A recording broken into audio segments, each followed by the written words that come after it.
To the Starks of Winterfell, who have 20,000 men and my son. Tywin Lannister had one fatal blind spot. He couldn't see servants as threats. He could read every general in his war room. He could anticipate every rival's next move. He understood the Game of Thrones better than anyone who had ever played it. But the girl standing directly in front of him, refilling his water, listening to his war strategies, absorbing his philosophy of ruthlessness, he never once thought she mattered. And that's the real lesson of Harrenhal. It's not about how to fool a powerful man. It's about how the most dangerous weapon is often the one that's already inside your castle, wearing a servant's clothes, thinking like you think. So here's the question. Did Tywin create Arya, or did Arya weaponize Tywin's own philosophy against him? Before the dialogue begins, we must understand the psychological landscape. Arya arrives at Harrenhal traumatized, hypervigilant, operating in what psychologists call survival mode, her sympathetic nervous system in constant activation. She has witnessed the death of her father, the massacre of her family's guard, the collapsing of every structure she believed would protect her. Her cognitive state is fragmentary, threat-focused, running on pattern recognition overdrive. Tywin, by contrast, arrives in complete psychological homeostasis. He is where he expects to be, doing what he expects to do. His nervous system is regulated. His cognitive framework is expansive thinking, several moves ahead on multiple boards simultaneously. This is the psychology of hunter and hunted, except the hunted is beginning to develop predatory instincts. Arya is watching a masterclass in psychological manipulation. Go! I'm sure your wife must miss you. Go before I change my mind and send her your head. If your name wasn't Lannister, you'd be scrubbing out pots in the cook's tent. Go! When Tywin dismisses his generals, he humiliates one in front of the others, establishing dominance, triggering conformity pressure, demonstrating amoral pragmatism without ever raising his voice. Every word he speaks does two things. It conveys information, and it establishes power. She is absorbing this. Her predatory instincts are awakening. Then he turns to her. Not wine, water. We'll be here for some time. Girl. Where are you from?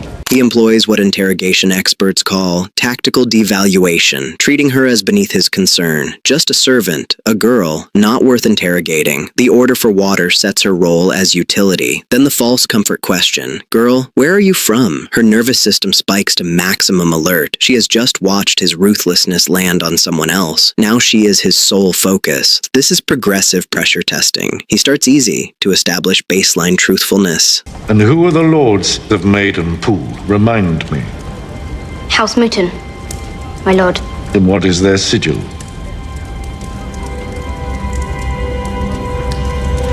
A red salmon. Then he escalates, testing knowledge only a local would have. When she hesitates over the sigil, that hesitation is a tell liars hesitate when constructing fabricated information. Truth tellers retrieve automatically. He doesn't call her out. He simply notes that a maiden pool girl would remember that. Psychological ambiguity, not a confession demanded, just an opening to recalibrate. She realizes her prepared lie isn't good enough. She's facing someone who thinks at a different speed. Adapt or die. You're a northerner, aren't you? Good. And one more time, where are you from? Barrington, my lord. Tywin reads her accent and catches the inconsistency, but instead of confronting her, he reframes, acknowledging the attempt, signaling that the new truth is acceptable, inviting her to build a better lie. She learns the core lesson of adaptive deception. When a strategy fails, don't double down, surrender it, and construct something stronger. House Dustin. 2 crossed long axes beneath a black crown. Her new answer blends real geography and real houses into a false identity premeditation, fast retrieval under stress. He recognizes the intelligence in it and moves on. And what do they say of Robb Stark in the north? They call him the young wolf. They say he can turn into a wolf himself when he wants. Asked what they say of Robb Stark in the north, she recites the legend. The young wolf, unkillable, larger than life. But underneath the words is leakage, pride, longing, grief she doesn't know she's showing. They say he can't be killed. Do you believe them? No, my lord. anyone can be killed. Then the real question, does she believe it? Her answer lands flat. No, my lord, anyone can be killed. It's strategically sound, philosophically aligned with Tywin's own worldview, and delivered with total emotional control. He doesn't answer with words. He just stares. Two predators recognizing each other. Underneath this exchange is a curriculum nobody names out loud. Emotional detachment is not cruelty, it's survival. She's being forced to control her tells, separate emotion from information, perform a servant while carrying the wreckage of her family. She's learning that the most dangerous person in a room isn't the one who rages, it's the one who stays calm. This is the same lesson the Faceless Men will later teach her formally. Tywin has already taught it informally. You hungry? No? Of course you are. Sit. Eat.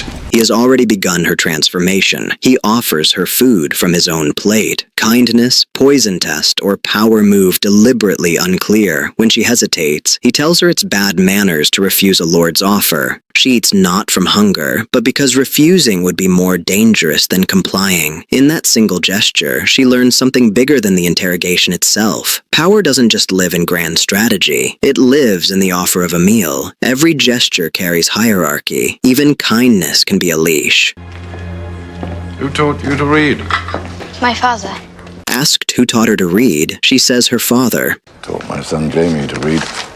I sat Jamie down for 4 hours every day until he learned. He hated me for it. It prompts Tywin into something rare, a personal story. He describes forcing Jaime to sit for hours until he learned to read. Despite Jaime's resentment, he hated me for it, Tywin says. For a long time, but he learned. It's cruelty reframed as love, the implicit lesson being that forcing someone through pain builds more than comfort ever could. Where is your father? Is he alive? What killed him? Loyalty. Then the question that cuts deepest. What killed your father? One word. Loyalty. In that word, she absorbs Tywin's entire worldview. Attachment to anything larger than yourself will destroy you. This is the moment Arya Stark begins to become no one. You're a sharp little thing, aren't you? You're a sharp little thing, aren't you? He says. Then, You remind me of my daughter. Where did you learn all this stuff about Visenya and her Valyrian steel sword? From my father. you remind me of my daughter. For the first time since her father died, someone sees her mind as valuable. He's granting her permission to think engaging her as an equal, but it's mentorship, wearing manipulation's clothes. He's a well-read stonemason. Can't say I've ever met a literate stonemason. Have you met many stonemasons, my lord? Careful now, girl. By validating her, he pulls her further into his orbit, making her dependent on his approval, further embedding his philosophy into her. Here's the tragedy. The sharpest strategist in Westeros never identifies the child who will help unmake his legacy. You're too smart for your own good. Has anyone told you that? Yes. Go on. Clocks that she's a girl, highborn, northern, exceptional. He never clocks that she's Arya Stark. Why? Aristocratic elitism. To Tywin, highborn enemies are hostages, commoners are servants. Invisible utility. That bias is his blind spot, and it's fatal. He teaches her everything she needs to become dangerous, with no idea he's doing it. The real lesson Tywin taught Arya, the one nobody talks about, is this. Emotional detachment is not cruelty. Emotional detachment is survival. While the Faceless Men will later teach her to literally wear masks, Tywin unknowingly teaches her to wear emotional ones first, to observe without flinching, to answer without revealing, to carry pain without ever letting it show. She learns that power is awareness. That strategy requires distance, that the strongest person in any room is not the one who rages, but the one who stays perfectly calm. Later, the Hound will teach her something different, that cold logic without emotional grounding turns you into a monster, that you cannot survive on detachment alone. But the foundation is laid here, in Harrenhal, by a man who has no idea he is teaching her anything at all. By the time Arya kills the Night King, she will be using everything Tywin gave her. Not aggression, not rage, stealth, timing, reading the board better than the enemy reads it, finding the blind spot and stepping through it. She will become everything Tywin taught her to be, and she will keep the one thing he never had, the judgment not to become him. Tywin Lannister accidentally made Arya more dangerous, not by training her, but by teaching her through his lived philosophy. He showed her, through every interaction, how power actually works. He showed her that loyalty is a liability, that identity is a performance, that survival requires emotional distance, and then he let her go. He had no idea she was Arya Stark. He had no idea she was the sister of the young wolf. He had no idea that he had just completed the education of the one person who would eventually stand against everything he represented. Think about what she learned from him over those weeks at Harrenhal. She learned that the sharpest mind wins, not the strongest sword, not the largest army. The person who sees 3 moves ahead, who understands their enemy better than the enemy understands themselves, that is who survives. Later, when Arya infiltrates the twins, she doesn't charge in screaming. She thinks like Tywin. She observes. She waits.